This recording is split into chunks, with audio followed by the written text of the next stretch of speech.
Hey everybody, it's Joric. Welcome back. I hope you're doing great wherever you are in the world. Today I wanted to talk about Portugal and give you just a quick rundown of the top 25 immigrant groups that live here in Portugal. So where are people from?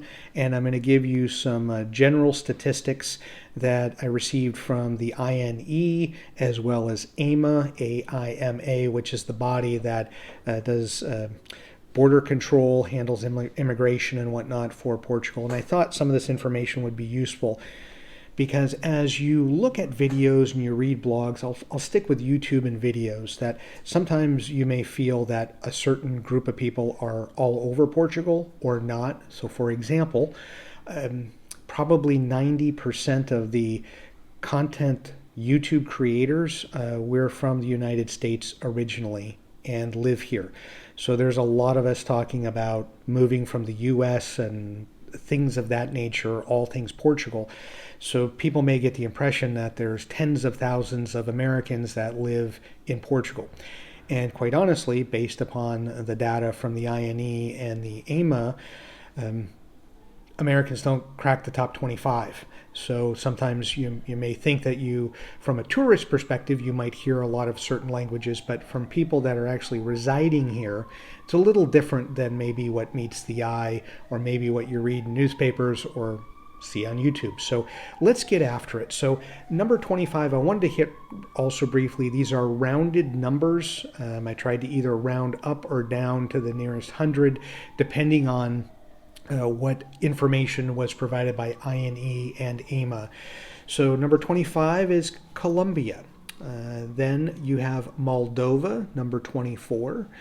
Number 23, Philippines.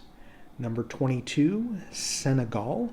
Number 21, Venezuela. So that gets to where there's at least 10,000 or more immigrants from that country living in Portugal. Number 20, you have Netherlands. Number 19, Sao Tome and Principe. Number 18 is Pakistan. Number 17, Bangladesh. Number 16, Mozambique. Number 15, Russia. Number 14, Spain. Number 13, Guinea-Bissau. Number 12, Germany. Number 11, China. And then entering into the top 10, Nepal. From there, let's get into the last 9. Romania. 8 is Ukraine. I want to put a little asterisk by that is the reason I put the 50,000 there is there are approximately 50,000 people by AIMA's records that are here under like temporary asylum based upon what's happening in the conflict. So that number, they may become residents or they may end up going back home, depending, of course, what the outcome of what's happening in that conflict. Number 7, France. Number 6, Angola. Number 5, Italy. Number 4, India. Number 3, Cape Verde. Number 2, United Kingdom, the UK, and number 1, by a long shot, Brazil.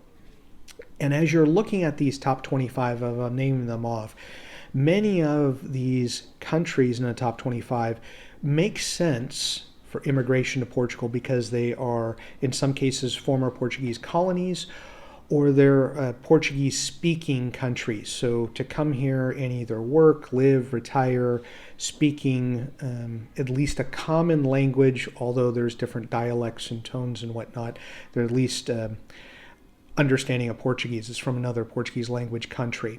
But you may be surprised that in the top 25, Americans, Canadians don't hit it. I got 2 conflicting numbers from the INE and AIMA on Americans as well as Canadians. So I didn't want to publish that, but it was below the 25. But as you can see here, there's a number of people that would be considered maybe Eastern Europe as well as former Portuguese colonies that make up and consist this demographic. So as you're contemplating a move, just want to make sure you have this information. And also, if you're going to be coming here, I think again, often I get emails from people, or when I've done consultations, that there's this assumption that there's 100,000 Americans living here, because when you travel here, oftentimes when you're in Lisbon or Porto, the Silver Coast, the Algarve, Cascais, you're doing Sintra on a day trip, you may hear what would be English, and when I say that, an American version of English or a Canadian version of English, and you may go, gosh, all we're hearing is North American English everywhere. Well, tourism, there are tons of tourists from the US and Canada that are here, but those of us that have migrated here aren't as many, and it's a smaller grouping from each country that live here. So just wanted to get this information out to you. Hopefully you find it useful. Please leave a comment if you are from one of these countries, how you feel your experience has been living in Portugal. As always, thank you so much for watching, and enjoy your travels.